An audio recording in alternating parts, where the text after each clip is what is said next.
it's another side that like wants to take more, wants to go that one more round, because like going that one more round when you don't think you can, that's what makes all the difference in your life. You know what I mean?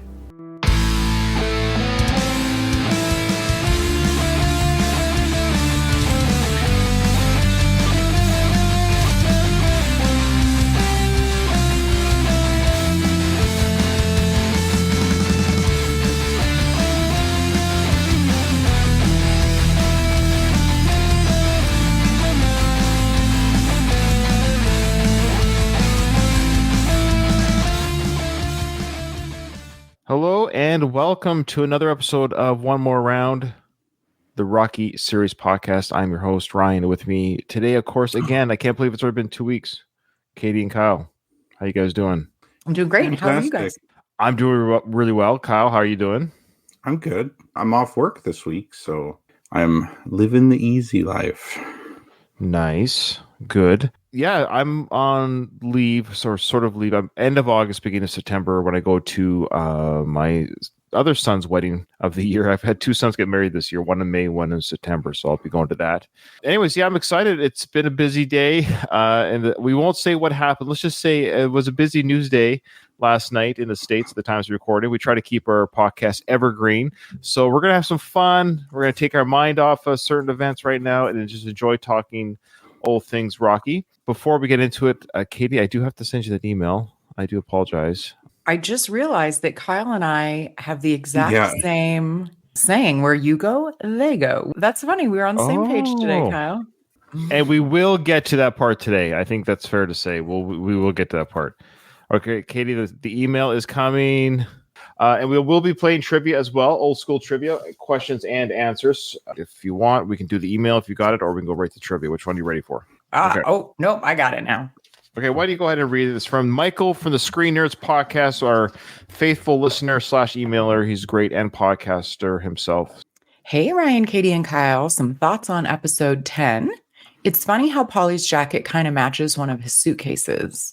It's like he was coordinating plaid on plaid. Also, I never even noticed the bike in the room until y'all pointed it out. Wild. Ryan is right. Paulie is so joking about the meters running speech. It's a well-used figure of speech to mean to hurry up, we gotta go. The tunnel that Kyle was thinking of in Back to the Future 2 is the observatory tunnel near Griffin Park in LA. It's not the same tunnel in Rocky 4. That tunnel is the 2nd Street tunnel in LA. Some other films that have used that same tunnel are Blade Runner, The First Terminator, Lethal Weapon 2, and Independence Day. Appreciate the deep dives that y'all do every episode. Keep up the great work. Michael. Good tidbits on the tunnels. Thank you. Just for the final edit, I know Kyle doesn't listen to the podcast, but for the final edit, I did take out the whole tunnel talk just because it was wrong. It ended up being wrong. So just to save Kyle the whole journey. So basically, long story short, Kyle, and that if you listen to the edited episode on your podcast feed, which the majority, of course, didn't see the live version. If you want to watch the live version, I've said this before, join our Facebook group. It's in the show notes. Join our Discord. It's in the show notes. And then you get the announcements when we go live, so you can actually watch the unedited stuff, which Michael does. He often watches us live. So the tunnel talk was spoken about, and it was wrong. So I just deleted the whole journey, but Michael came in with some further information about that. So Sometimes thank you so much. It's about the journey, right? Sure. It's less about the destination. It's more about the joy we have exploring the tunnels. Fair. Learning about the tunnels, being one with the tunnels. That's very fair. I also want to announce, I'm not really allowed to announce it. Shoot, I wish I really could. I really wish I could. I'll give this much of a tease. Somebody is doing a book, and they've asked me to write the foreword to the book. It's a really nice offer. That's all I'll say. I don't even have words, Brian. That's a big ask. And well, it I is. feel honored to know you. Oh, please stop. No, it's very sweet. It's a very sweet thing. It is a great honor, and it's a very sweet ask. And I really wish I could plug it, but the individual says, don't say anything just yet. But I'll leave it at that. And when it comes to fruition, I'll announce it, of course, publicly. And also stand by for hopefully I didn't get put onto the cutting room floor of my Tommy Morrison documentary interview that I did. Did I mention what happened to the audio? Did I mention that already on this podcast? Mm-hmm. Okay, so let's go into Oh man, you know what? I didn't have it ready. I'll just verbalize this. Remember, I mentioned about a few months ago about that guy who did a strike on my Rambo YouTube channel, Mm-hmm.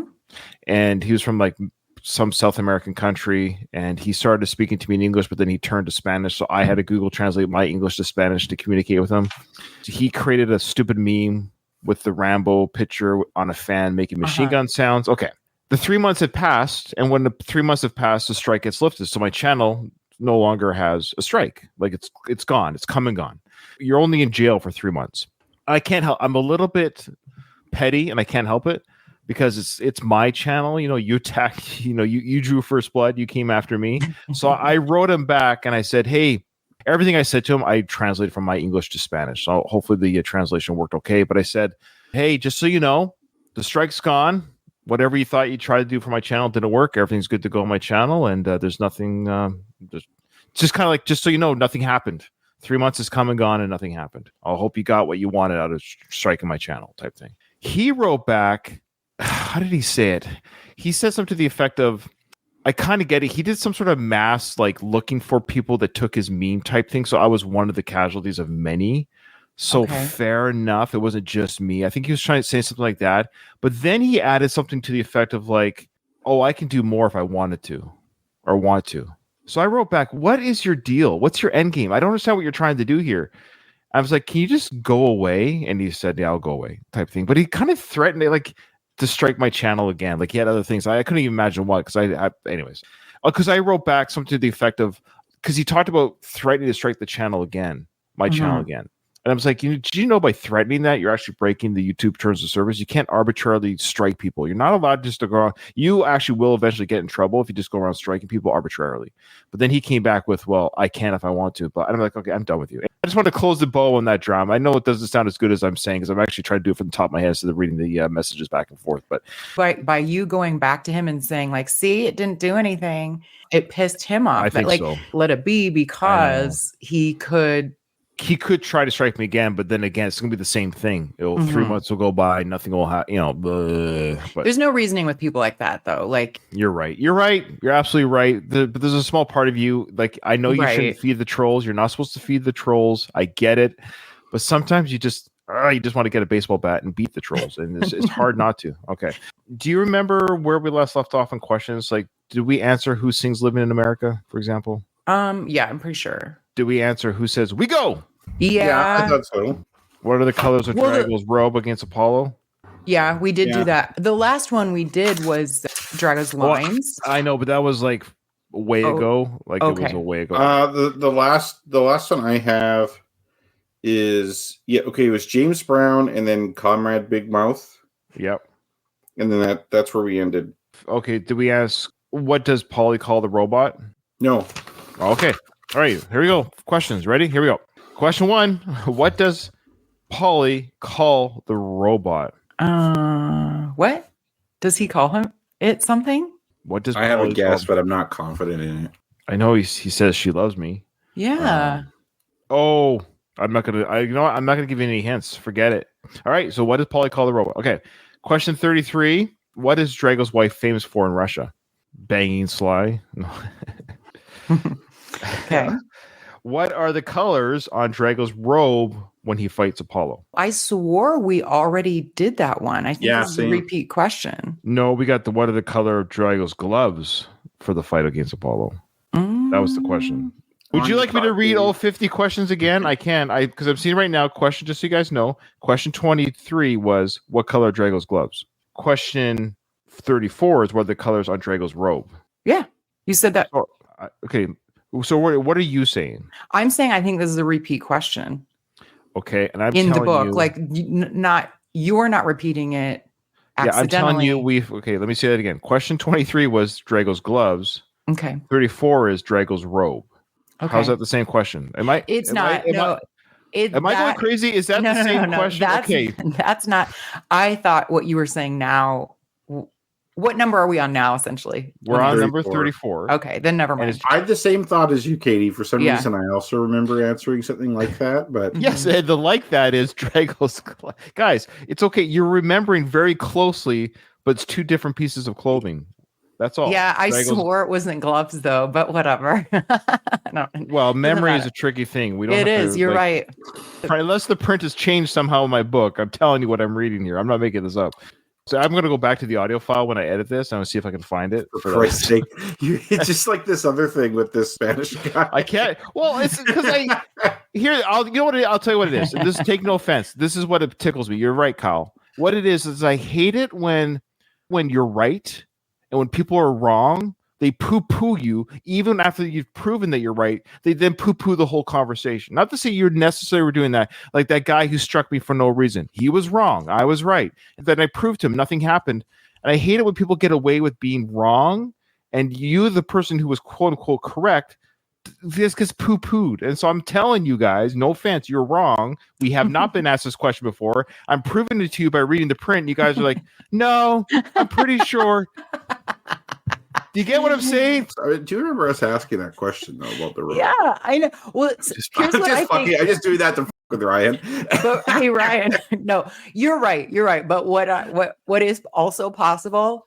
Do you think it's possible that you mistakenly asked when the actual question was gloves? That's why I said I'll go back and listen to the audio. That's why I said I'll go back and listen to the audio. See, I love it. You guys have been proven wrong in this moment. You can't let it go. And then you gaslight me saying, Ryan, you're crazy. You're crazy going on and on about this for being we're not. I'm not saying you're crazy. I'm just saying it is odd that both Kyle and I remember it that way. Yes, sure. I agree. That could be an odd thing. You're right. Well, also audio files get corrupted sometimes. Oh, like how do we know that Ryan says he looked over the audio file, but then and I'm gonna go back and I'm gonna re-edit. I'm gonna put my voice over top. Yeah. What color were Drago's gloves? Yeah, exactly. Exactly. You can't trust it. Okay, so today the question is, what color are Drago's robe? We should get this right since we've been asked it before. So I know, but it's funny. I remember. You know what's funny? I got the gloves wrong. You know why? That's why I remember that because I think I said I won't say the color because I think it's the robes. But I said the color of the gloves, and I got it wrong because I believe his gloves were either red or white, and I said a different color. I'll just leave it at that. I got this question wrong too, and I'm still not certain. Oh my God! Okay, you know what? It's final. I'm going back and I'm going to find the audio because I can't handle this. It's going to be inserted right now. What color are Drago's gloves for the fight against Apollo? This is where I hopefully get some points back. What color are Drago's gloves for the fight against Apollo? I put yellow. I think they're red. I put red. Okay, I suck. Boy. What does the answer say? Does it say red? It's red, isn't it? Yeah, I gave away by saying that I suck. Okay, I want to just make a side. ... If I was wrong or right, we'll find out. But I'm just saying, if I can't find the audio, then I'm sorry to the listeners who just heard nothing because I couldn't find the audio. But I have to go back and figure out what episode that was. Okay, next question. Who says what a depressing vacation? I think we've been asked this one too. Oh, stop it. The last question. Name one. Oh, wow, that's easy. Name one of Apollo's nicknames. There you go. Wow, he made it easy. We had to do 10 lines of dialogue for one question. We only have to name one nickname. There we go. Those are the 5 questions. We'll answer them at the end of the episode. Oh, you guys are killing me. Okay, ready? That's it. I think that's everything. Any Sly news or anything that you guys can think of or anything that's come up? The Sly book is coming out. I'm half tempted when a Sly book, audiobook, hopefully it's an audio. That's the thing. I don't know if it's going to be an audiobook, but if that book comes out, I wouldn't mind doing some sort of, I'll probably even just do it on my own, but just for our listeners, I might do some sort of chapter by chapter breakdown. I might do something of like, I don't know, not to call out like a truth versus not truth stories, but just kind of like, this is new information that I, as a Sly fan, my whole life didn't know versus, oh, I never knew that. Maybe discussion. I don't know. It might be a fun thing to kind of go through of just, yeah, you know, I'll read the book so you don't have to type thing. Tulsa King 2 is coming out very soon, folks. So stay tuned for that. So we're going to start off with Kyle. This is the director's cut right away. We're starting with the director's cut because the scene after he's with his son in the bed, as we know in the original cut, he goes right to the car, but we already discussed that scene of him looking up at Adrian from the vehicle. So now here is the scene that takes place before that moment in the Rocky universe that we didn't see in the original cut. We're now going to see in the director's cut. So I'm very curious what Kyle thinks of this scene. Rocky.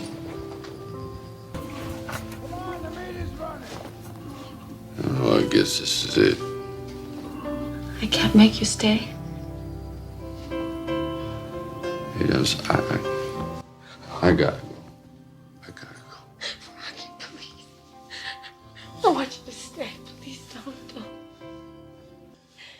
Adrian. Listen.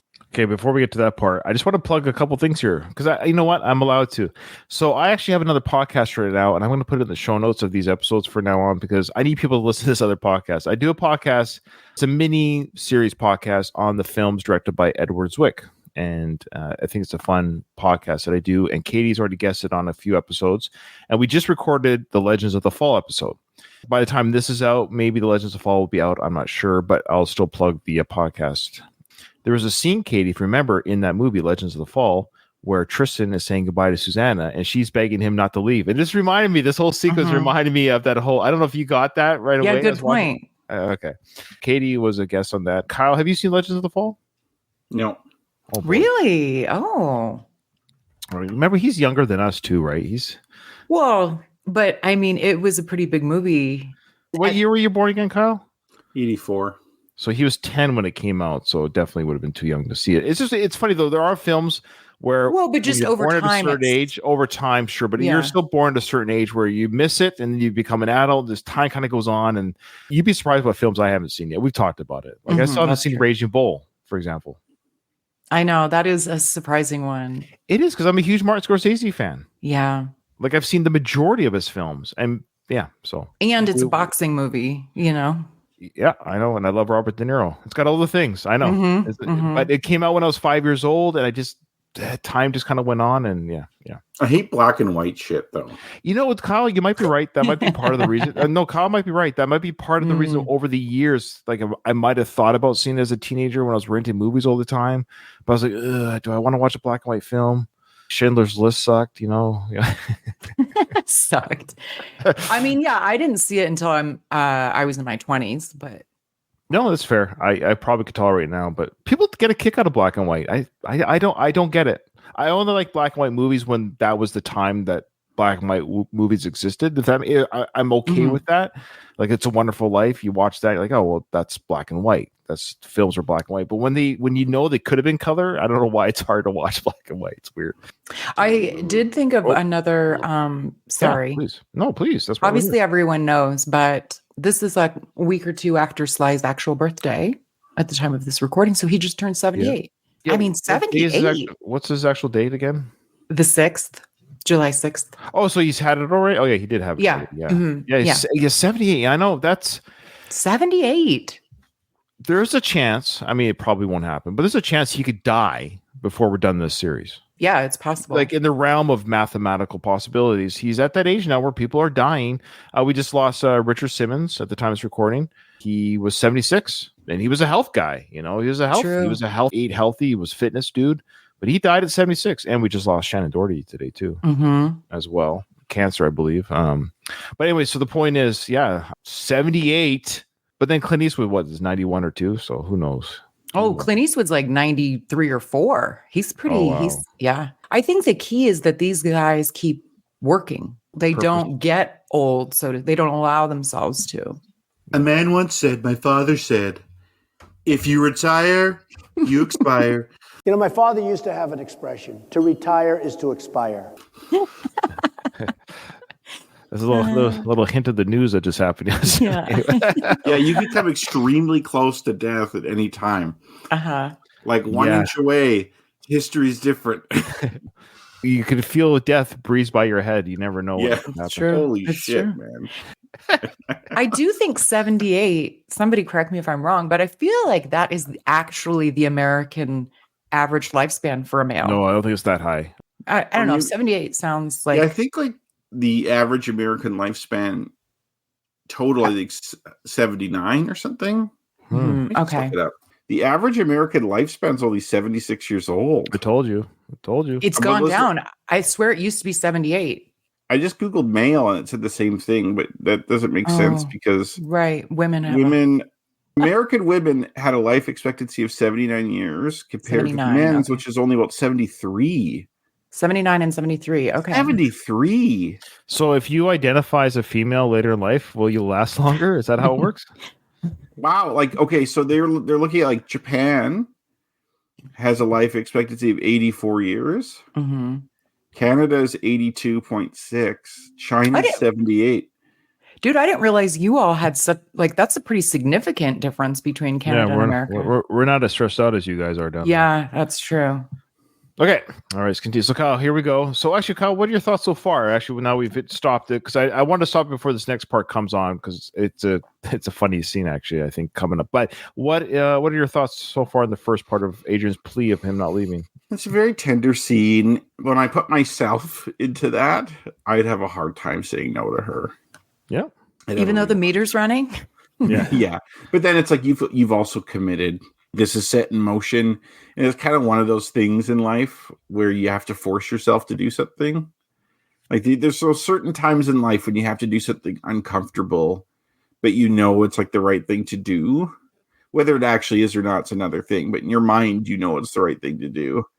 And I think for Rocky, definitely is one of those things where I'm sure he feels like shit because the last thing he wants to do is disappoint Adrian, and especially when she's being like this. Like, I'm sure there's a big part of him that's like, okay, I'll stay. Like, like you're the most important thing. Another part of him is like, no, I got to do this. Yeah, it's not a bad scene. I would have been okay with this scene staying in the film for sure. Now he says, remember a long time ago? Okay, so here we go, Kyle. Oh, God. Yes. When did Rocky's two events take place? Remember when he was talking to Adrian in the bedroom? I never asked you to stop me. Let's just go by the timeline they give us. We're in 1985. Okay, sure.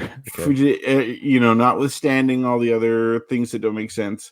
I don't know what he's saying a long time ago, but if it's Rocky 2 events. Okay. He's about to say it'd be 1976. So it'd be 9 years ago. Okay, long time. I guess 9 years could be a long time ago. But this is the Rockyisms. I love a long time ago. It is interesting. Like, I've been married. It'll be 16 years in August, and so it's like 9 years. That is a while, but it's like my wife and I talk about stuff that happened longer ago than that. I've been married 14 years. I still don't reference anything from our past. Like when the twins were born 10 years ago, a long time ago, the twins were born. That sounds weird. Well, yeah, it was 10 years ago, but I don't think I'd reference 10 years even as a long time ago. But anyways, agreed. It is a Rockyism. The only thing I could think of that may make it seem like a long time ago, even though it's not, is their lifestyle has changed so much. Like, I think when you live in this house and stuff like that, just the thought of being in the old neighborhood just seems like a different time in your life. And it kind of artificially makes it seem like a long time ago. I agree with you, Ryan. I think it's just Rocky's like that. Now, this is interesting, that Sly. Now, remember, Kyle and Katie, of course, that Sly put this back in. So he's like, I wish I never took this out. This is one scene where I'm like, wow, in 2022 or 3 or whatever, 2022, he put this back in. Okay, here we go. Let's check it out. Yeah, it's wild. A long time ago, I once said to you, I never asked you to stop being a woman. Don't ask me to stop being a man. It'll be all right. It'll be all right. So now she's walking to the window. This is the part where she walks to the window. So why that part? I think he had Sly. He should have taken out that part and just had the ending. Sorry, of him saying "You'll be all right." You'll be all right. That's kind of sweet. That's okay. Yeah. Just take out that whole man talk. I wish he would have edited that part out. It's just that's a weird callback. I don't. Is it telling of his? I don't know. I don't like that. I'm like, is that how he thinks?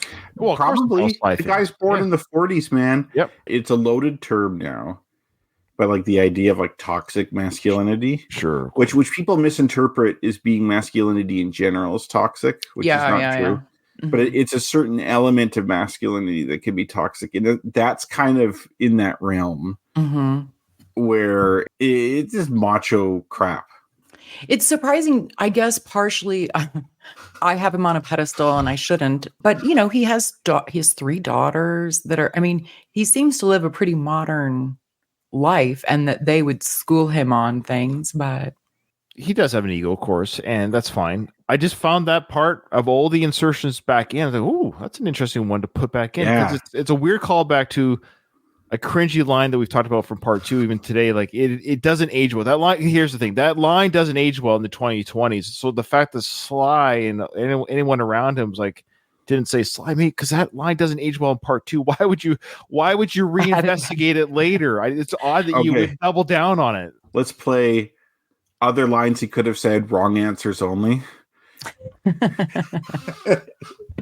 Remember a long time ago I said, wish me luck, I'm gonna need it. And then just walks away.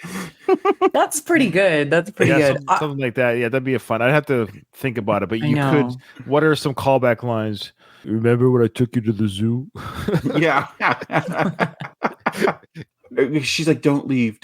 He's like, remember that time you wanted to leave and I backed you into a corner?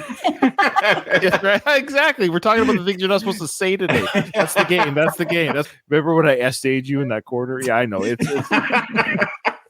is funny. He's doubling down on something that hasn't aged very well, so I find that funny. Okay. Additionally, there's also something wrong with that scene. I mean, I know what he means, but he's like, you'll be all right. You'll be all right. She's not concerned about her not being able to deal with him being away. Point. Yeah, that's a good point. I don't think this is necessarily true, but like, I'm wondering if he's like, you'll be all right. Like, even if in his mind, like, even if something does happen to me, you'll eventually be okay, which is up. Yeah. He actually did think that, but So now he's walking to the car, and this scene makes a little bit more sense.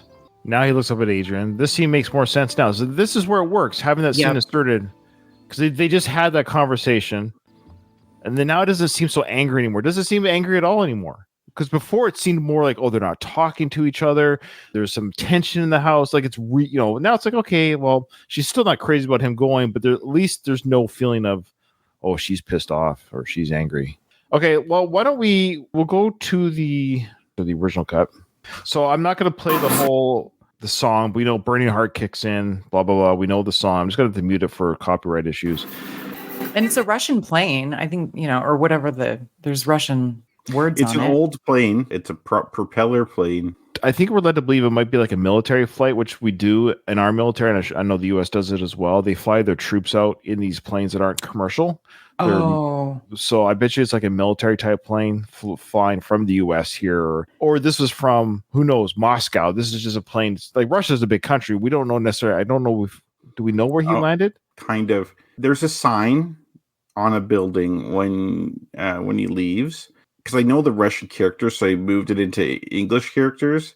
And I asked my Ukrainian friend, is this a place? And he said, no, but it's really close to a place in Siberia called Krasnoyarsk, which is way out there. A remote area of Russia where he's training out in the wilderness is remote. So that's why I think this plane wasn't what they flew in from America. Maybe. No, it's from Moscow, wherever they flew into like Moscow, right. Probably. And then this is the smaller plane. Yeah. I always envisioned it being like a military flight, all the same, because there's military everywhere around. This is a good shot. I don't know why, even with the original cut of his back coming out. I like the over the shoulder shot of this is Sly, but behind the camera, behind Burt Young coming out of the plane. I always like that. We're getting the point of view of Paulie coming out of the plane. What a horrendous flight. This is Russia? Don't look so tough, Rock. But then he talks about this is Russia. So like, I think there's a combination of like, we're led to believe he hasn't seen Russia yet. So I don't know. We're getting too much into the itinerary of things, but I think real world, we're right. They would fly into Moscow and then do a connecting flight to somewhere remote. But I think in the world of the movie, they just flew from the U.S. to Russia on a Russian plane because now they're seeing it for the first time. Mm-hmm. I love his hat. This is probably peak Sly. This whole movie's peak Sly, and we're all going to be a peak. I peaked probably 20 years ago. We're all going to be at some peak in our physical form. We all get older. It's too bad we got to get old, Stallion. I would say for Stallone and for the Rocky character, or for Stallone, he just looks amazing in this film. He just really is peak looking here. Yeah, but it really occurred to me watching this again. It is kind of insane that this is the same character that is in Rocky Part 1. You know what I mean? Like, this is the same. Get what I'm saying here? There's a part of me, this guy was literally drinking raw eggs, trying to get up the stairs at the Philadelphia Art Museum just a few films ago, and now he's in Russia. It is ridiculous. So this is where if you look at it objectively, not objectively, it is ridiculous that we're here in the series, that we're actually in Russia. Like if you were to tell 1976 viewers of the film Rocky, hey, you enjoyed the film? Yeah. Well, just think in 9 years, you'll get to see the same character fighting a 7-foot giant in Russia. And they're like, what are you talking about? You get what I'm saying? The jump is... Part of me wanted them to stop making movies after the first one. It's like the idea that it just kind of kept escalating and escalating and escalating. And that's why 5 was made. Yeah. The way it yeah, was. exactly. Part of me likes that there was multiple movies, don't get me wrong, or else, I wouldn't be here. Of course. But it is ridiculous. I've always known it, is what I'm saying. Like, we've always known it. But part of me, it just kind of like objectively hit me like, oh yeah, I'm watching this character talking to the Russian handlers. It's like this guy was just drinking raw eggs a few years ago. And yes, you're correct. I mean, you're both correct. It is ridiculous. However, you could have never foreseen this whole Cold War situation, like what was going on in the mid 80s between America and Russia. So it's not that. Well, it's Sly's answer to the Cold War. We understand that. Cold War has been going on forever, right? Sly was basically born at the beginning of the Cold War. The mid 80s had like some extra tensions, it seems, with the Soviet Union and America. And it's not that out of the world that some Soviet dude would want to come show his chops. You're right about the world. The world events are going to happen regardless if Rocky exists or not as a film. It's just crazy that this character is still he's still in Russia talking to Dracula. Okay, so let's continue. And the use of Burning Heart throughout this sequence is really well done. It is very well done. It's very effective. Mr. Balboa, здравствуйте. We take you to quarters now. Пожалуйста. Hey, when does the sun come up? This is detrimental to my sinuses. Okay, number 1, it snows in Philly all the time. Number 2, it is very bright out. I don't know what he's talking about, but it's just Paulie. It's cloudy. The sun is up. It's behind clouds, Paulie. It's just, he should have said, when do the clouds go away, maybe? Or when does it stop snowing? I'm sorry. I'm just like, the sun is up. It's very bright out. Okay. I always found this funny as a kid because this looks like where I'm from. like the really super cold weather and snow all the time. And I'm quite far north. Like I'd be as far north as Russia. Like I never found this to be extreme kind of weather. And then Paulie makes this comment, when does the sun come up? It is a dumb comment considering it's like broad daylight. But it's almost like when someone wrote this, they were thinking about, because this is winter, like in Russia or like far north is where I am, it gets dark like really early in the winter. Peak winter, it could get dark at like 4 o'clock in the afternoon. Yep. If they showed up at like 4 o'clock in the afternoon and it was dark, that would make sense. Or Paulie's like, when does the sun come up here? Like, what the hell is this? Looks like it might be 11 a.m. here or 12. Yeah, it could be like it could be like 9 in the morning and it's still dark and he's like, what the hell is going on? I think it's just to indicate that he's in a foreign land. It's a foreign land. Doesn't Philly get cold? Yeah, but I think it's not like this. Yeah, not like snowing constantly. It is probably pretty far north in Russia, like where it probably is. They probably do have months of the year where it is dark all the time. Yeah, absolutely. I know. It's just funny. You're right, but it's not like he's never seen snow or overcast before. But okay, it's Paulie. He's our comic relief in this film. Oh, he's hilarious. They look at the Soviet flag there, and it is kind of one of those moments where shit just got real. If you're in a situation where you go somewhere, but like you like kind of know in practice, okay, this is where I'm going, but then something happens, you're like, oh, okay, this is actually happening. I'm now in this place, and I imagine like if I'm in the Soviet Union, I would feel like a little unsafe, I think, because it's like this is a country that is vilified and demonized. It's like a dictatorship. People's rights aren't respected. I would be nervous landing there. I'd be afraid of what's going to happen to me because I'm basically at these people's mercy. Sure. So now the handler dude is what to let you know what we all say no matter where you live in the world. Weather changes hour to hour. Get used to it. Пожалуйста. Get in the car now. We have very long trip. Sounds like Dracula's cousin. Oh, boy. I love how even Rocky back then, gotta give Rocky credit. 1985 Rocky being, come on, that's not very politically correct. Come on, Paulie. This whole film, he's been kind of calling out Paulie with your comics. Come on, Paulie. Come on, Paulie. But he still says, don't ask me to stop being a man. I know. They're not being super nice to him there, but I wouldn't say they're being rude or mean Very either. curt. Like, yeah, like they're all business. It's like a nice car. Like it's not like he's in a Jeep or some like military vehicle or something very utilitarian. It looks like a nice car with tinted windows. And like I was just on this flight forever. And now I'm in this car on this long drive. And it's not like, oh, it's a 2-hour drive or whatever. It's we're going to be in the car a while. Let's go. I'd be like, how long? What if I have to use the bathroom? Like, there's a new term now. Have you heard this term called raw dogging? The young people in the lunchroom at work mentioned this too. Yes, it's a new term used regarding living your life in a raw dog way. And I kind of like it. What it's doing, you're unplugging yourself. So if you go on a flight, yes, phone, that's right. Yeah, that's what they're talking about. You're right. Yeah. You sit in your seat and sit on the flight. Like back in the day where you have to like rely on your thoughts and imagination and shit.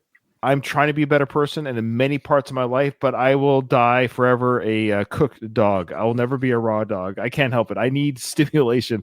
The moment I get up to do chores, I've got earbuds in, listening to podcasts. I can't do it. I can't go for jogs. I can't go for drives. I couldn't imagine going on a flight and not listening to something. I'm sorry. So I'm too weak. I can't raw dog it. I don't think you're weak. I think that's super common with people. Do you have, just by curiosity, do you have like ADHD or anything like that? I've never been diagnosed, but I wonder if I'm on some, like we all are to some degree in some sort of spectrum of something. I might be. I don't know. I don't know how to get that tested. Hard to. You can. You go to a doctor and get it tested. Well, I can get it tested in the military easily enough. I can just ask for it. I'm sure. Yeah. But yeah, I think ADHD or not though. Like I think everyone is kind of addicted to stimulation all the time. Like we're always looking at our phones. We're always listening to stuff. Yeah. I do a pretty good job. If I'm waiting in line at a grocery, like at Costco or a grocery store, I'll just like look around instead of. That's a little bit different. Waiting in the line, I can almost do. It depends on the environment. I don't shop very often. I do find it hard to shop with an earbud in. So I'm a little bit different that way because I'm focusing on what I need to get. So I have to think about, I need to buy this. So listening to something while I'm thinking about purchases is actually, I don't like to do. I have to focus on why I'm buying something. So I can't really. Oh, I never do if I'm like in public. If I'm transversing through public, I usually don't earbud it because I need to think about where I need to be aware of my surroundings and figure out, this or that. So yeah, so that's the only time I don't, but I don't shop very often. I actually hate shopping. Okay. Which might be part of my ADHD because I hate crowds. I hate people. I don't like to. I mean, listen, it's not a pleasant experience for me either, but somebody's got to do it. So the song continues. The car drives away. Yeah. They purposefully show that guy twice. What do you guys think about that?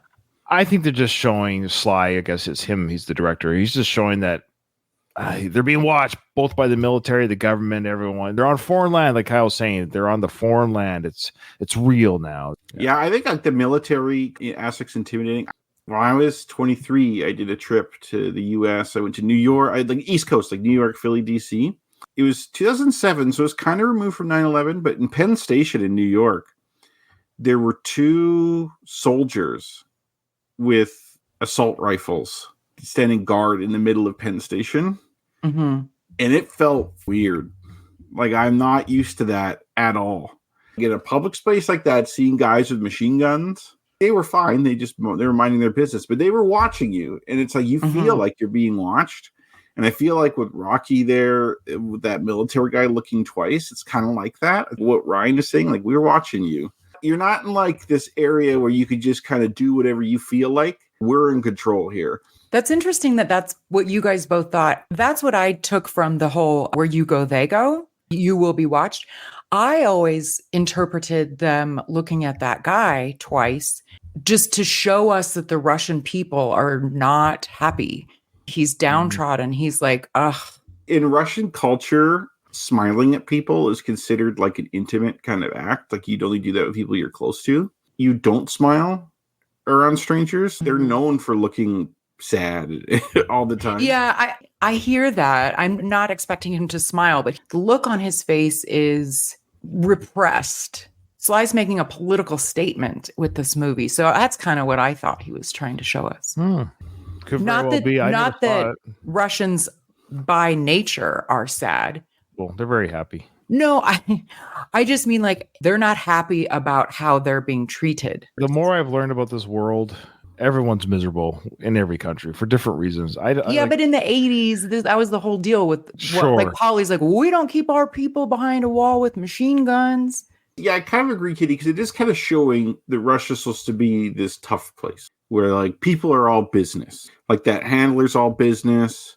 These guards there, they're looking serious. It's all business. No one's real happy. It's not jovial. Mm-hmm. Yeah. Now, you go to America, the security guards and soldiers don't seem jovial either, but people in general, you get more of a jovial vibe in America than you would in a place like Russia. And I think, Rocky and those guys could feel it. Maybe that guy, too, that soldier, he's seeing these rich Americans, like these famous celebrity people. And it's like, I'm guarding this shithole base out in the middle of Siberia. Like, this sucks. Yeah, that's what I mean. Yeah, that's what I mean. Like, they're showing that he doesn't like where he is in life. Well, you might not. In Russia. Don't read the Canadian Armed Forces Reddit. People are miserable everywhere, no matter what position they're in, what country. That's what I'm saying. The older I get, the longer I know about this world.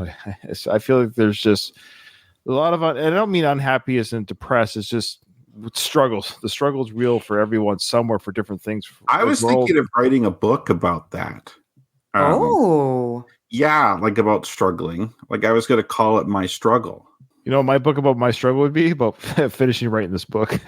The German listeners will understand my joke. Hitler wrote a book, his famous book, Mein Kampf. Mein Kampf. Which means my struggle in English. I didn't ever know that that's what it meant. Yeah. Oh, funny. I'm sorry, Kyle. We're not smart enough. No, I'm for not your smart jokes. Enough. You're right. Everyone is unhappy, but it's a privilege for somebody in a free country to be unhappy about things. I'm really doubling down on Russia doesn't have they're not allowed to say that they're unhappy. And that's actually kind of true. In the Soviet Union, they did have it where they encourage kids to snitch on their parents or people to snitch on other people if you're spreading messages of discontent and stuff. That was more true in China as well. Yeah, in these dictatorships. Yeah, I find America, people are always talking about freedom and stuff, and sometimes you could feel a little jaded when, how true is that? In a lot of ways, it actually is quite true. Mm-hmm. Like when you're comparing it to places like this, places that you don't have freedom of speech, you don't have a lot of freedoms, and it puts it into perspective where it's like, even though things here might not be ideal, it's still quite good. Okay, now we're on the director's cut. We'll see if the interaction is a little bit different or not regarding them coming out in Russia here. What a horrendous flight. This is Russia? It don't look so tough, Rocky. Hey, Paulie, what are you doing with Agent Zima? They look better on me. Okay. Again, this is another insertion where it's like Sly, for whatever reason, he wanted to make this film more serious. Yeah, this is weird. Silly, but he's like, no, that's a great joke. I'm going to put back the joke of Paulie saying these earmuffs look better on me than they do on Adrian. He inserts that back in. That was a joke that Sly goes, no, that's funny. That's gold. I got to put that back in. That was kind of For me, it was more, that's interesting that was filmed, but I guess we have to watch it now. But I don't think it's hilarious. Yeah. Mr. Balboa, здравствуйте. We take you to quarters now. Пожалуйста. Get in car. We have very long trip. Sounds like Dracula's closet. Oh, boy. I think there's something else that was taken out there. It seems like a shorter discussion. I feel like I just forget now. He had a longer conversation. That was a very short conversation. I feel like the first one was longer. There was something else was discussed. He mentioned something else at the beginning. No one's remembering. It did seem a lot shorter. Yes, because Paulie doesn't say anything about the weather. He doesn't then have to say. Right. Thank you. You asked the question. He doesn't bring up the weather because the weather doesn't change. Wait an hour. So the weather talk was taken out. To Sly's credit, that's a good thing to take out. The whole bad for my sinuses. When does the sun? Yeah, thank you. See, we were just talking about that. Was all taken out. Very quick to the point. He takes out the weather talk, but inserts the earmuff talk. Okay. I actually don't mind the weather talk, even though it doesn't make sense, because I think what it does a good job of is showing the kind of environment Rocky will be training in. So it does provide some value in that sense. That earmuff joke is bullshit. I don't know why he put that in. That's stupid. This director's cut definitely failed on this scene. Mm-hmm. All right, so now we're going to go back to the original. So they've arrived at the cabin, and there is something very interesting that's brought up in the director's cut. I can't wait for Kyle to see it. Here's the original cut. They're driving up to the cabin. Now, the guy that's cutting the wood, it took me a second to realize, not a second, but multiple viewings to realize, I always thought that was a handler or whatever, but they're staying at someone's house. This is a family that already lives here. It's a father's son, at least a father's son. Maybe the mother's dead. Who knows? We never see the mother. But it's a father-son duo. He's just chopping wood. He's not an enemy or a friend. He's the host of the cabin. So that's kind of cool. I don't know. Mm-hmm. That's so a cool cabin too, actually. Yeah. Now, this was filmed in Wyoming. So this shot here is Wyoming, and I interviewed him on this podcast. James Rolfe. He was the angry video game nerd personality on YouTube, and then Derek Wayne Johnson. They did a video together on YouTube where they got to go to this location. They found the location. Oh, have you not seen that video? Have you not seen that video? This does not sound familiar to me. I interviewed James. We talked about it on the Rambo podcast. I'm not sure if you remember that. It's about a year or so ago. Anyway, so yeah, James Rolfe and Derek Wayne Johnson, they did a little documentary on going to this location. It's on YouTube. I probably did. I don't know why. I have a horrible memory. Oh, really? Even though you remembered the question on the trivia very well? Interesting. You know how the memory is. Sometimes it works and sometimes it doesn't. Don't get me started. Yeah, I know. I hate it when people are convinced that they're right because of their memory. And the point is, you can't be convinced of your memory because it's fallible to. It's one of the worst pieces of evidence ever is memory. Memory is horrible for old people. Yeah, it's why eyewitnesses are the worst in trials. Yes, because even if something could be recent, your memory it's no one's fault. It's just the way memory works for old people. Memory is absolute valuable. Confirmation bias times 100. You're just like, I'm right because that's my memory. Well, no, that's your memory. It doesn't mean it's right. Okay, anyways. So they've arrived. Now they're getting out, checking it out. And they're going to have a conversation about the place. Like you requested, yes? You requested this dumb location? Yeah. Why? You planning to grow reindeer or something? So, yes, Paulie, I am growing reindeer. That's why we're here. Good job. Again, this comedy, we get it. This is Paulie comedy. This is peak Paulie comedy. We're talking before, I think Kyle's mentioned where 3 and 4 we get he's a comedian. Think about the Paulie in the first 2 films. This is where we are now. Where he's a comedic effect. Paulie from the first film never comes back. Like Paulie even changes quite a bit in the second film. First film, Paulie is just a different animal completely. It's true, but I feel like money changed him because he no longer is stressed out.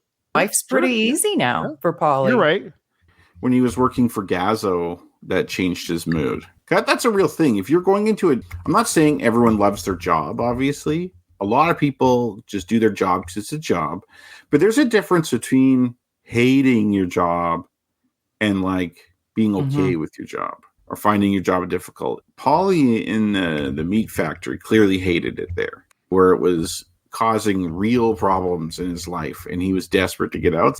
Him like turning to alcohol and being like dark and an asshole like that makes total sense. And then as soon as he was working for Gazzo, even if he didn't have a lot of money yet, like he was doing something he actually didn't mind doing. And it makes a big, big difference. But yeah, Rich Paulie's just living the dream. He's like a leech on Rocky. He's basically a parasite at this point. That's true. And Rocky gives him a look instead of saying, "Yeah, yo, Paulie, like, come on." He just gives him the look. He doesn't actually verbalize it. Yeah, Rocky's so hot right here. You're right. It's great. Yeah, this is peak. This is peak slot. Extremely. To answer Paul's question though, like why you came out here, it really fits with Sly's. This is kind of Apollo's influence, I think. Apollo's idea, which Rocky never strayed from after this, was that you have to get outside a soft and cushy lifestyle, and you have to go back to living hard. It isn't just training hard that makes you a good fighter. It's living hard. You're 24 hours a day, not being pampered, not being comfortable. It does something. Drago's not doing that. Drago's living quite well. Like he's training hard. He's taking drugs, but he's in a very sterilized, cushy environment where it's like Rocky is going to be exposing himself to these elements. And he's going to be exposing himself to discomfort in addition to rigorous training. And they're out in the middle of nowhere so that he can do nothing but think about him. Remember we had the hymn talk? Yes, you're right. No, I agree. He's singing about Drago. I know. I agree. I agreed back then too. I agree still now. I just wanted to get away from things, you know. The equipment you requested is in bar. Who are they? They are assigned to you. Official chaperones, yes? Where you go, they go. Great delivery. This is a great side character. I don't know this guy. I love this guy. Yeah, I do too. He's very professional, very clear, very well spoken. But we'll see a little bit of his change in the director's cut. We'll see him kind of react to something that, so far in the original cut, everything's very. But in the director's cut, he actually does do a reaction to something. He kind of gets defensive about something. So Rocky requests certain equipment, which they provided. Yeah, which is funny because he doesn't have too much equipment when you see him train. Can you give me a horse and carriage that breaks down, please? Now, this is way beyond the scope of this movie, but like as you see, Rocky is jacked when he's done training. The nutritional requirements he would have to do to look like that, like the amount of protein he'd have to ingest. I imagine he'd have to request, I need this much salmon, I need this much chicken, I need this much carbohydrate. If I'm the Russians, that's the way I'd with Rocky is I'd give him shit food to eat so he can't perform. Yeah, like they probably don't have a lot of food. Like, here's some potatoes. I don't know. They're going to do anything to get this fight. Like Rocky's making a lot of accommodations for them by going to Russia and by doing this. They can get food for him. The rest of the populace is living on whatever. They don't care about the populace. Like you think this guy who's hosting Rocky wanted to? There's like you are hosting him now. That's fine. Mm-hmm. So they're like, okay, we're taking all the good food and giving it to him. Well, to the Russians' credit, they aren't sabotaging, I don't think. Well, we're going to get to the director's cut. There's something that comes up. I just want to hear your guys' thoughts. I don't have a conspiracy theory. I just actually want to hear your thoughts because I'm a little bit confused about something. Maybe it's why it was cut out, but Sly put it back in anyways. You'll see. All right, so Paulie goes on to say something here. Oh, I have a bad dream here. Oh, it's okay. It's okay. This is below human standards.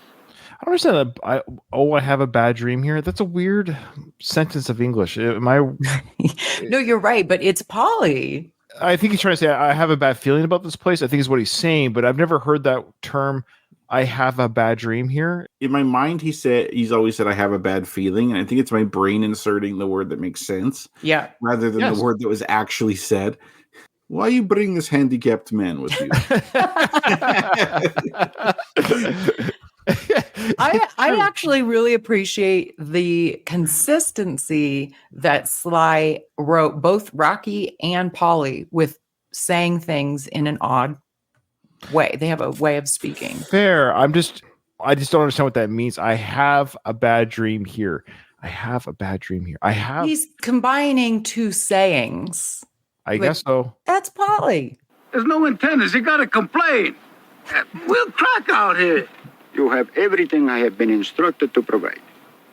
We are finished. Yes? Paulie looks at Rocky there. Really? You instructed them to provide us nothing? Let's be done.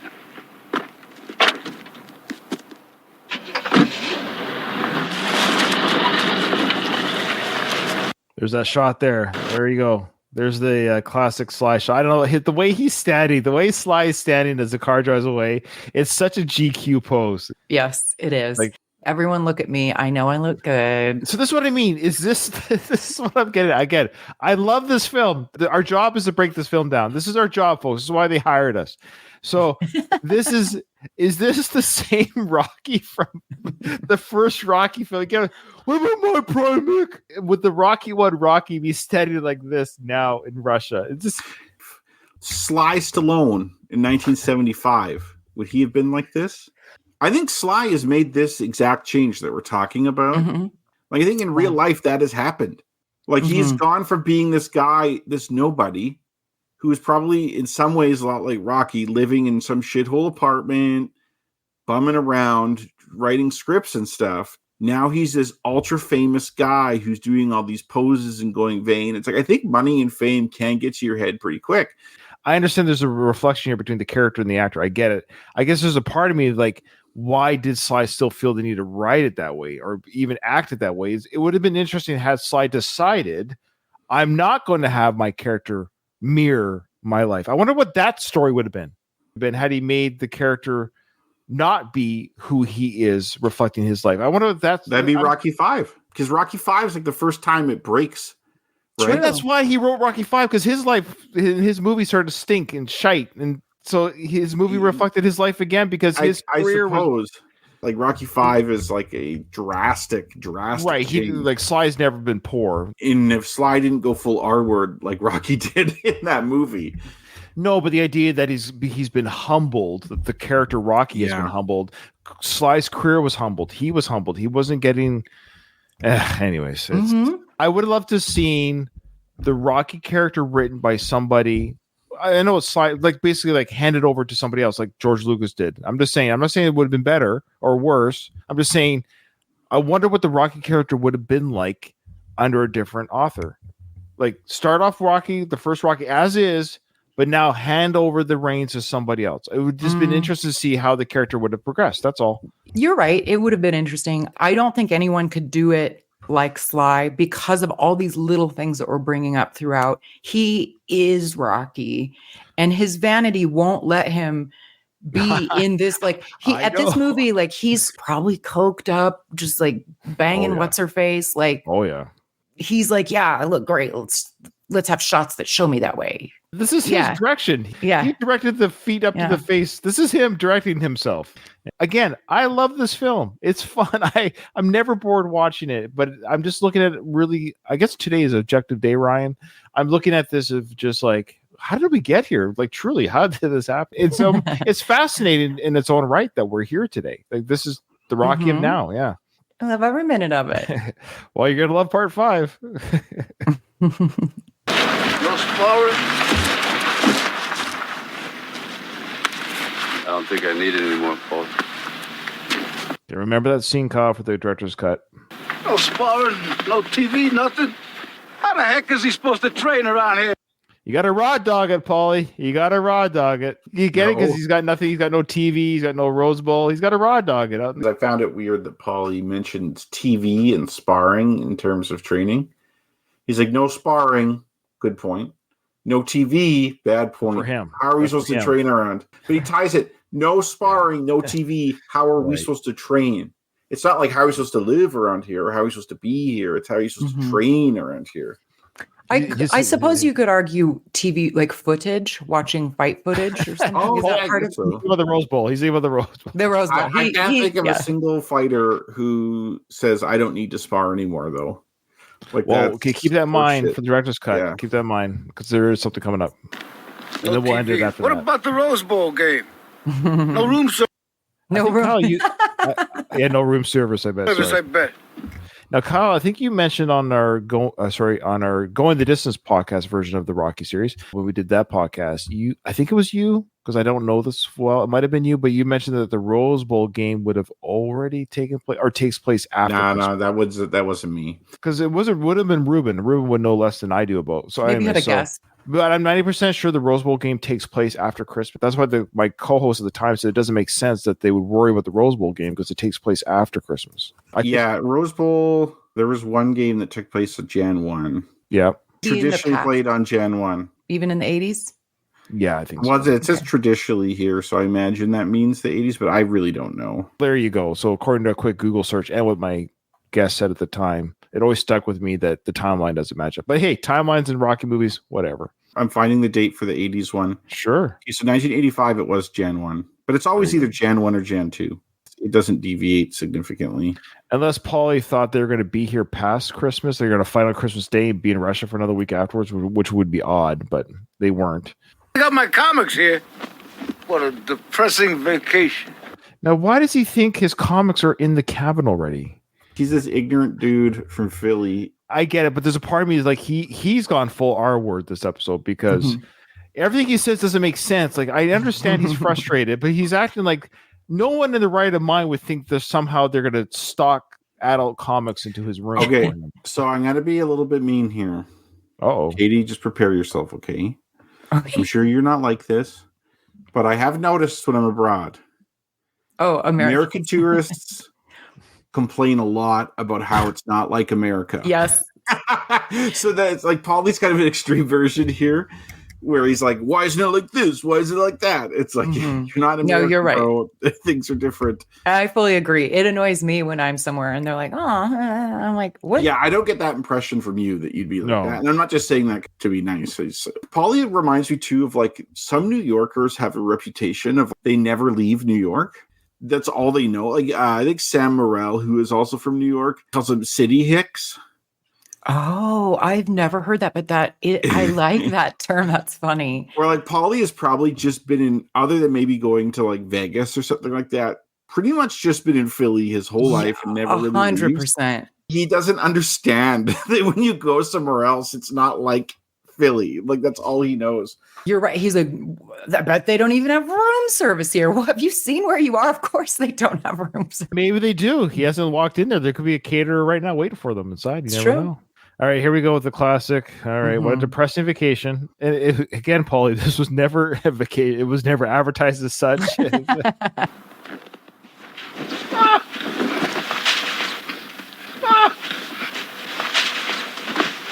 God damn.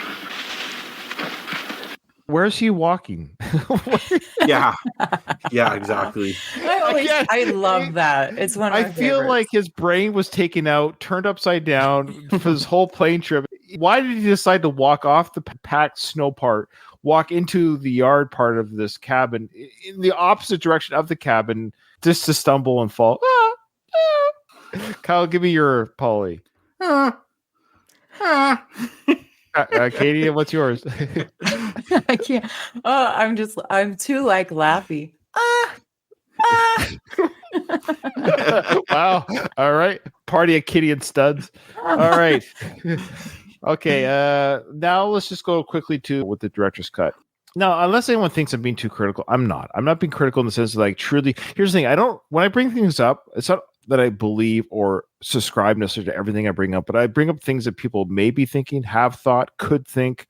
That's part of our discussion. If we just lived in the vacuum of a podcast and always just said, this show's great, this is amazing, this is my favorite scene, I love this scene. Well, there are probably podcasts like that. In fact, I know there are that are so like ball washing of everything that I think the official clinical term is a circle jerk.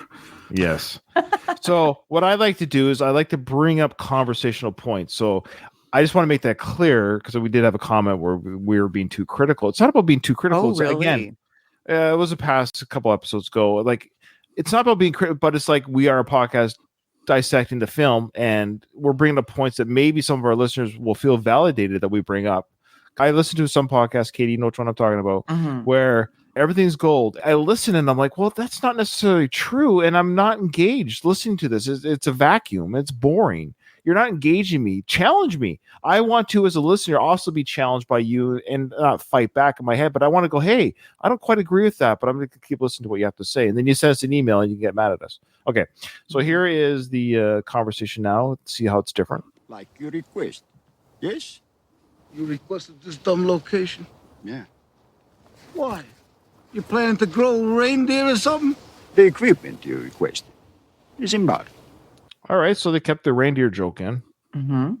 Now here we go, Kyle. You ready? I'm ready. Who are they? They are assigned to you. Official chaperones, yes? Where you go, they go. When do the sparring partners get here? So when did the sparring partners get here? Now, Tony's asking because he's expecting them to come. There's two schools of thought here. Did Rocky himself tell the Russians, do not send me sparring partners? Keep that question in mind, because I know that's what we think from the original cut. Because if that's the case, that means Rocky didn't tell his trainer, which is odd that, hey, by the way, Tony, all this time that we've had planning this fight in our trip to Russia, I failed to mention to you no sparring partners. Or did the Russians sabotage and not bring them? But, я понимаю, we provide no sparring partners. Нет. You're supposed to have them. This I do not know. So in Russian, he did say, so I know almost no Russian. Я не понимаю is I don't understand. So Like, is he's he confused. playing dumb? Was it malicious? Did he forget on purpose? Now we're back to the original cut where he goes, you have everything I have been instructed to provide. So he's now telling Rocky, you have everything I've instructed to provide, meaning did Rocky tell him or did his people, did the Russians tell him to provide this via Rocky's request? Or did Rocky not want sparring partners? Which one is it? It has to be one or the other. It was Rocky saying, I don't want them, or was the Russians inserting their not given to which one? I'm going to reserve my answer till I've heard the whole thing. Okay. Thing I have been instructed to provide.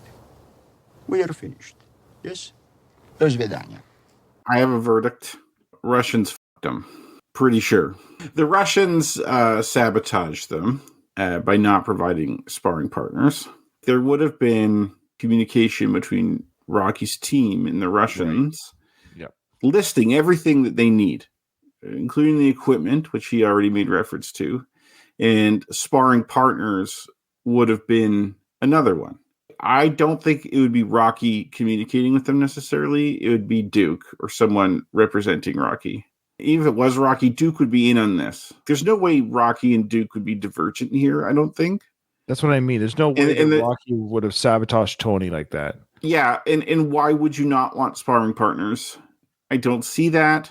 The Russians are also known to cheat. For example, when Canadian teams have played hockey games in the Soviet Union and stuff, their phones go off at 2 a.m. to mess their sleep up. Some of the stuff they brought in from Canada disappears through customs. They use like performance-enhancing drugs. They're not above cheating. They're not above trying to pull a fast one on someone. This is in their wheelhouse to do something like this.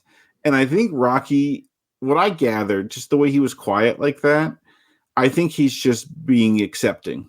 He's like, okay, this is what's going to happen. I'm going to do this. He's in the zone. He's been a stoic, which I like. I love it. Yeah. So, I don't think Rocky will go behind Duke's back and say, no, I don't want sparring partners. Like, he can just tell Duke that. It's not like Duke's really controlling or something. Like, Duke has a lot of respect for Rocky. Maybe going over the list of stuff that they want. Be like, I need this. I need a punching bag. I need these bags. Duke's like, what about sparring partners? Rocky's like, I don't need them. They probably have an argument about that or whatever. Yep. But at the end of the day, Duke's got to go with what Rocky wants. So Rocky has no need to go behind Duke's back. Clearly, the Russians screwed him. In this, yes, this is the director's cut. So Sly is inserting this back in to tell us that Rocky got effed over, as Kyle said, by the Russians. Katie, do you have a feeling on what basically was the Rocky telling them not to provide sparring partners, failing to tell Tony that piece of information, or was it them sabotaging Rocky? Well, I think this is another example where the director's cut changes the message of the movie that we got in the original cut. So in the original cut, I think it's very clear that Rocky told them he doesn't need sparring partners. That's what we're led to believe. Yes. And the director's cut changes the message, just like the window message with Adrian. This is the second time it's happened where that guy, Dracula's cousin, he gets defensive when Duke asks about the sparring partners. He's like, "Niet," which is that like, he's like, "No, I don't know anything about that." My understanding with that moment, before you move on, is that he didn't sabotage Rocky. He himself was told, "Hey, look, don't at me. I'm just the messenger and provider." He could have known about it, but yeah, he wasn't the decision maker. That's right. I can see it being either sabotage or I don't necessarily feel certain that they requested them. It could have been an assumption. Where's our sparring partners? Maybe they didn't request. And so he's like, I have given you everything you've requested. It maybe wasn't part of the list that they needed sparring partners. Maybe they were like, well, who doesn't? Like, that's an assumption. But this version very clearly shows that the Russians, whether on purpose or on a technicality, chose not to provide sparring partners. Now that I think about it, I think if this was happening in real life, Rocky would have brought sparring partners with him. So he could always spar with that Russian father in the cabin. Yeah. So like, you will beat up this man and kill him in front of his own son, just like you'll be killed in front of your son. Yeah, like Rocky would have brought his own, like he would have brought people that he knew were good sparring partners. Because, like, are you going to trust whatever sparring partners the Russians are going to give you? Like, no. Well, yeah, long story short, I think the director's cut, though not the greatest executions I think we're led to believe, yes, the Russians sabotage Rocky, just giving him more reason that he might fail at this task, giving him less ammo to be a better trainer. They're giving Drago steroids. Rocky doesn't have steroids. They're giving Rocky terrible equipment. They're giving Drago the best equipment. Now they've taken away his sparring partner. So this just showing you another layer of the odds of Rocky beating Drago have just increased. I think that's the end of the day. That's the story that's being told with the director's cut. But with the original cut, funny enough, I think the reason why the Russians sabotage Rocky in the director's cut. The reason why Sly put that back in was to make Rocky more of an underdog, because in the original cut, it's led us to believe that Rocky's pretty badass. I don't need him anymore. I don't need those sparring partners. I'm badass. You kind of assume that. So now it's, Rocky is kind of getting sabotaged here. Now he still will say the line that he doesn't need them anymore. I think, like Kyle was saying, I think he's just he's stoic about it. But had he been provided sparring partners, he would have used them. Agreed. Yeah. Two things. I want to see if they still show, if he chose to use a different shot. Don't. I think we just go to this cut here of him saying like this. It's not the full body shot? No, it's not the full. See, Sly. Okay. See, I called it. Sly even thought himself, that's a little much. That's a little bit GQ. He said so in his documentary. Like, he tried to make himself less vain. He recognizes that he was vain. He realized that whole pan up shot of how cool I look the way I stand. It's just a headshot now. Okay, good. Thanks, Sly. What is that around Paulie's neck? Is it binocular or a camera? Yeah, I kind of thought it was a camera. With alcohol in it, probably. Yeah. I don't think the Soviets would have allowed a camera in. Very paranoid, right? That's probably they have the chaperones too, but they wouldn't want Paulie going out around taking pictures of things. Very good point. My question is around the vehicles. We are shown there's huge drifts of snow. They have chains. The tires have chains on them, but they are just a sedan. It has always troubled me that they don't have a four-wheel drive vehicle. Why are they just driving around Russia in sedans? I don't know why. You know, I know everybody has an SUV now, and that wasn't necessarily the case in the 80s. It's hard terrain to get around in. It never occurred to you guys, the cars thing? I just thought because I drive a sedan here. I know I'm not in Russia, but they got chains on the tires. If you have chains on your tires, you're okay. Yeah. Like, he's not off-roading. Well, they get stuck in a drift. Rocky's able to lose them, the chaperones. Well, they hit the side of a snowdrift. Even if they had four-wheel drive, they'd get.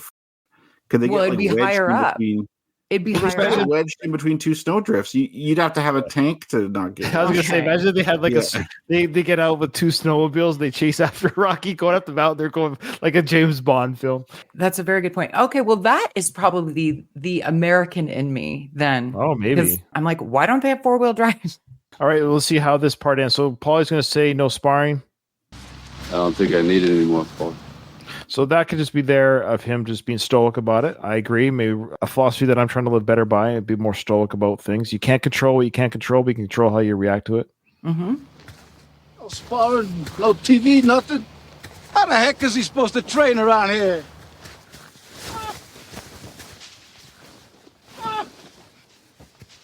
Okay, so he does the so Sly keeps that in, that comedic effect in. He took away the Rose Bowl game comic, so I think Sly realized it happens January 1st. He got the timeline wrong, so he took that out. He changes this line, though, which I don't know why. Paulie says something different. Yeah, changes the one joke to a different one, which is odd, yeah. It's a good place to die. That's new. So he took out, and what a depressing vacation, so this line makes more sense. He's not referring to this as a vacation.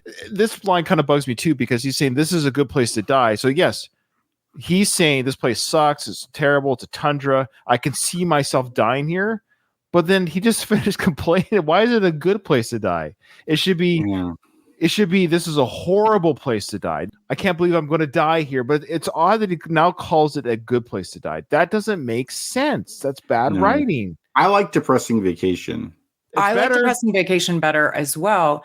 I don't think it's bad writing. I think it's purposeful writing. He just finished complaining. Okay, but why is it a good place to die? He always mixes together two sayings. Paulie just says things weird. Yeah, I understand logically what you're saying. I'm just trying to, like, I got the Mickeyisms when he's like, like the Bible says you don't get no second chance. That's like, I got that stuff. Like, it didn't quite make sense, but you understood what he was saying. Okay, it's a good place to die. Well, then it's not funny. It feels out of place. No, I don't like it. I disagree with the choice that Sly made by switching those two phrases. A depressing vacation is better, but I am just saying, like, I think the writing is purposeful in the weird ways that Paulie says things. I don't know. I can't get inside Sly's head why he wrote it the way he did. I don't know. A good place to die from Kyle's mom, it means you are more likely to die here. If that is what he means, that would make. I've just never heard. I mean, I don't go around spending my life listening to people talk about where they're going to die, so I don't know if maybe that is a term people use. A good place to die, so maybe that is a term that's used. Okay. I keep thinking of Star Trek. The Klingons on Star Trek have that saying, "Today is a good day to die." Yeah, maybe. I mean, again, I don't mean to be hypercritical, but these are the director's cuts. These are the things that are changed. There's a reason why Sly put this in. What are those reasons? I don't know. With this one, I don't know. I get why he took out some other stuff. I get it. I understand why he took out the robot. I don't agree with it. But some lines like this one, I would like to know, what did he mean by, like, Paulie is being sarcastic? Maybe that could just be that he's just being sarcastic. Oh yeah, this is a great place to die. Sure. That could just be sarcasm, not delivered very well by Burt Young, is all I'm saying. Then I would have said, like, yeah, this is a great place to die. It was the way he delivered it. It sounded more like, oh, it's a good place to die. Like, it sounded like he was comforted by it almost. But yeah. All right. Well, there you go. That's fun discussion, folks. I always enjoy these discussions. Thanks to everyone who hung out with us for the whole time. It's amazing. We haven't done trivia answers. Oh my gosh. Thank you, Katie. Always keep me in check. Number 32, Katie, what is your answer? What does Paulie call the robot? Walking trash can? Yes, that's it. I was thinking of, like, after he, like, programmed it or something. Same. My brain was, I almost gave you the hint because, like, Katie, you don't need any more hints. Like, I think it's just in general. It took me a while. I was like, oh, at first. Yeah. Okay. Yeah. What did you say? I got is my girl. Like, that's my girl. That's good. I like it. That's my girl. Kyle, what is Drago's wife's famous she's for? a gold medalist swimmer. That's right. Swimming. What are the colors of Drago's robe against Apollo? I put yellow and red. We did it before, so you should stop. After this episode, I'm going to find the clip. I'm going to clip it. I'm going to send it to you guys, but it's going to be put in the episode as well because it was gloves, and I think they were white or something like that. I can't remember, or red or something. But we talked about the colors because I got it wrong. Whatever the answer was, I remember getting it wrong. That's why I remember my memory of these events is I got the gloves wrong. So there you go. You guys got it right. I was giving you a chance to practice your stoicism, Ryan. I don't have any right now. I'm working on it. But I was having a hard time because at first I thought, because there's like a primary color, like it's a different primary color in the two fights, and I had a hard time remembering, like which was. Name one of Paul's nicknames. I'll start Master of Disaster. Oh, we missed the question. Paulie, depressive. Yeah. We spent the whole time on that. Yeah, Paulie. And this is the last one, I think, right? Yeah, Master of Disaster. Katie. Dancing Destroyer. I'll just that's what I put too. Dancing one. Destroyer. Yeah. I put both Master of Disaster and Dancing. Katie, you're on the same wavelength today. We are. As always, I'm the oddball out. I know. I got the Dancing Destroyer, the King of Sting. Oh, this is the answers. The Count of Monte Fisto and the Master of Disaster. And there was that one nickname that was said, but Paulo and Rocky were talking, and we'll never know what was. Remember? It's like the lust of boxing or some bullshit like that. It was like some weird Punch. Isn't that one of them too? Prince of Punch. Yeah, that's right. Which sounds like almost like a drink. Yeah. This drink's the Prince of Punch. It's not the King of Punch, but it's the Prince. I gotta say, Count of Monte Fisto is pretty brilliant. I like that one a lot. Honestly, to me, that sounds like it's something. I thought that your mom's on the. Oh God. My mom was not shaken by anything like that. Like, all right. Did you give that one to Kyle, the My Girl one? You can't. No. It's not the end. I won't take that one. I got 5, but that's not enough. Katie got perfect. I thought for sure I got her on the robot one. It took me a while. I have to be honest. Yeah. It did take me a while to come up with that. All right. You guys are amazing. You guys are awesome. But now this episode is officially over. I didn't hear no bell.